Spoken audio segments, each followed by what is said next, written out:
¿Qué tal, jóvenes? Buenos días. El tema de hoy va a ser el procedimiento de la formación de las palabras. En definición nos indica, las palabras en el español, de acuerdo con los procedimientos de formación que realizan los hablantes, se pueden clasificar en simples, compuestas, derivadas, parasintéticas, los acrónimos y las siglas. Veamos. La clasificación de los morfemas. Tenemos, por ejemplo, en el caso de las palabras simples, son las palabras que tienen las siguientes características.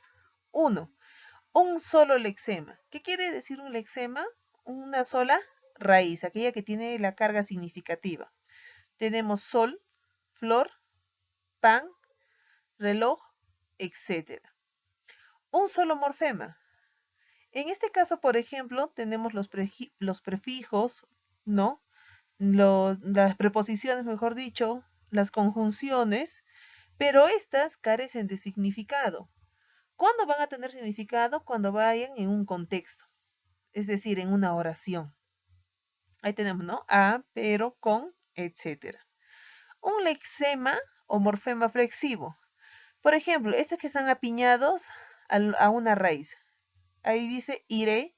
¿Cuál es la raíz? Ir, ¿verdad? Entonces, esa E que se le está aumentando, este es un lexema morfema flexivo, que no tiene significado, ¿no? Es necesario que vaya acompañado de una raíz para que tenga significado.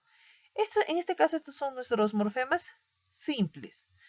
Ahora, por otro lado, tenemos también por derivación. Este proceso es el más sencillo y productivo en la formación de nuevas palabras. Se define como el proceso formativo de palabras en el que una base léxica, o sea, una raíz, admite morfemas derivativos para dar origen a nuevas palabras de la misma clase gramatical o distinta. Veamos, ¿cuál es acá en nuestro ejemplo? En nuestro lexema viene a ser la raíz, ¿no? Del libro, nuestra raíz vendría a ser la L-I-B-R, libro, ¿verdad? Ahí tenemos los morfemas derivativos, que puede ser librería, librero, libreta.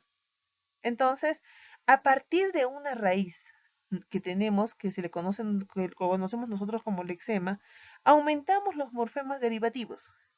Dicho de otro modo, en el caso de los morfemas derivativos, estos por sí solos no tienen significado. Pueden ser los prefijos, los sufijos o los sufijos. Prefijos aquellos que van antes de la raíz, como desleal, ¿no? Los infijos, como puede ser Anita, el it, ¿no? Que me indica que si es un aumentativo o es un diminutivo, ¿no? Y los sufijos, los que van después de la raíz. Ahí tenemos, por ejemplo, acá abajo, de flor, florista, florero, floral, florecer, floricultura, enflorar, ¿no? El término enflorar estaría hablándome de un prefijo, florido, entre otras palabras. Ahora, tenemos por composición. Es el procedimiento que consiste en la unión de dos o más lexemas para formar una nueva palabra. En este proceso no intervienen morfemas derivativos. Quiere decir que no vamos a encontrar los prefijos, los infijos y los sufijos. Las palabras por composición pueden clasificarse en dos tipos. Tenemos las yuxtapuestas y las propiamente dichas. A ver, en acá vamos a ver, por ejemplo, un lexema más otro lexema. Quiere decir una raíz más otra raíz. No se olviden que la raíz tiene la carga significativa. La raíz tiene un significado para nosotros. Entonces, si me dice lexema más lexema es como si me indicara raíz más raíz. En las yuxtapuestas me dice, si las raíces solo se unen sin afectarse cada una en su estructura. Quiere decir que tengo ahí, por ejemplo, cubre y cama y simplemente las uno y no altera la estructura de esa palabra. Tengo gira y sol, ¿no? Que dice girasol, lugarteniente. ¿Se han dado cuenta? No hay ninguna alteración en el caso. Hay la suma de dos palabras o de dos raíces o de dos lexemas que al final, al ser unidas, siguen con su misma estructura. Pero, ¿qué es lo que pasa en la propiamente dicha?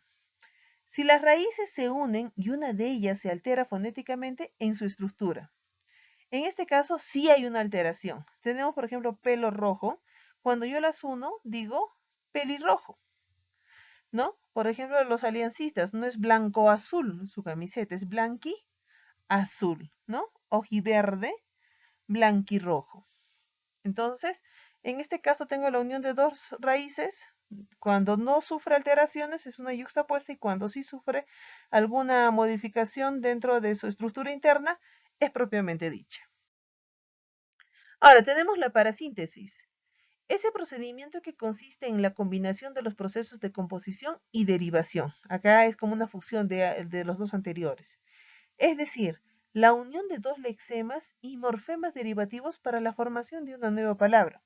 Tengo lexema más lexema y morfema derivativo. Tengo ropa, que es un lexema, ¿no? Yo sé qué significa ropa. Tengo viejo, también que sé cuál es su significado, ¿no? Es otro lexema. Y el término ero, ¿no? Que vendría a ser un morfema derivativo. Entonces ahí cambia y dice ropa vejero, ¿no? Entonces, en este caso hay una fusión de dos lexemas más morfemas derivativos. Tengo, por ejemplo, el término siete mesino, ¿no? Librecampista, ¿ya? Treintañero, entre otros. En el caso ya también de las siglas, este procedimiento consiste en la formación de una nueva palabra a partir de la unión de las letras iniciales de un conjunto de palabras. Se escribe siempre en mayúscula y se deletrean, por lo general, ¿no? Son los nombres de instituciones, organismos, sindicatos, etcétera, que por ser demasiado largos se les reduce simplemente en siglas. Por ejemplo, la FIFA, ¿no? Que es la Federación Internacional de Fútbol y Asociados. El FMI, el Fondo Monetario Internacional. TLC, Tratado de Libre Comercio. A eso podemos aumentar que es la OMPE, ¿no? Que es el DNI, ¿ya? La ONU, entre otros. Ahora, en el caso de los acrónimos, dice, ese proceso de formación de palabras, ¿no? Un acrónimo se define como el proceso formativo en el que se elimina partes, casi siempre sílabas, letras iniciales o finales, de un conjunto de palabras para crear una nueva de las partes que quedan. Pueden escribirse en mayúscula o en minúscula, pero se leen como palabras. Por ejemplo, la palabra ovni es un objeto volador no identificado.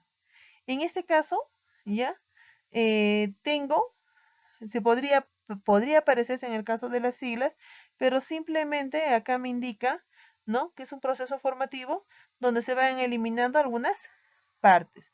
En el caso de MINS es mucho más sencillo, ¿no? Tiene el término de ministerio, el MIN, ¿no? Y de salud, la SA, que se unen y ahí indica que es MINSA.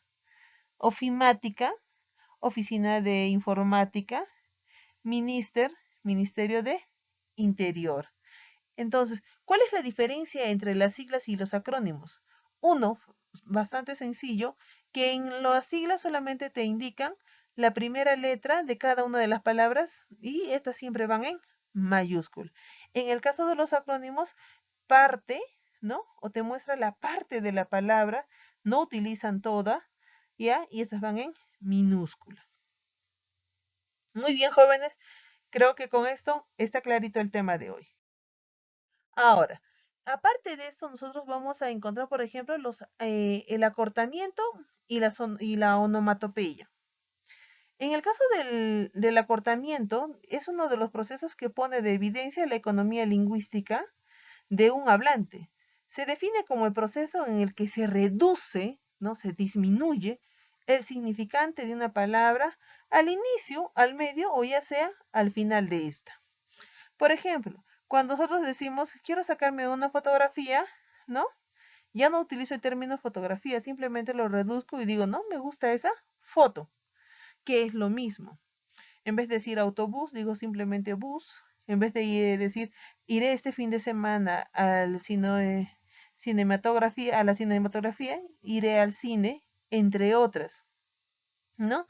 Entonces, en este caso, simplemente se hace un acortamiento que da el mismo significado, tiene el mismo significado. Ya también en el caso de las onomatopeyas es un proceso que consiste en formar palabras imitando ruidos de la naturaleza, sonidos que emiten los animales, fenómenos naturales u objetos. Por ejemplo, si yo digo, ¿no? El kikirikei esta mañana me despertó. Entonces sé perfectamente que es el sonido del gallo, ¿no? Estoy esperando al tic-tac, ¿no? De mi reloj. Entonces, en ese caso, lo que me menciona es precisamente los sonidos que generan ya sea como dice, la naturaleza o algunos animales o algunos fenómenos naturales. Muy bien, y es así como nacen, ¿no? Las diferentes palabras, es así como se van formando las diferentes palabras de nuestro lenguaje. Muy bien, jóvenes, hasta la siguiente clase.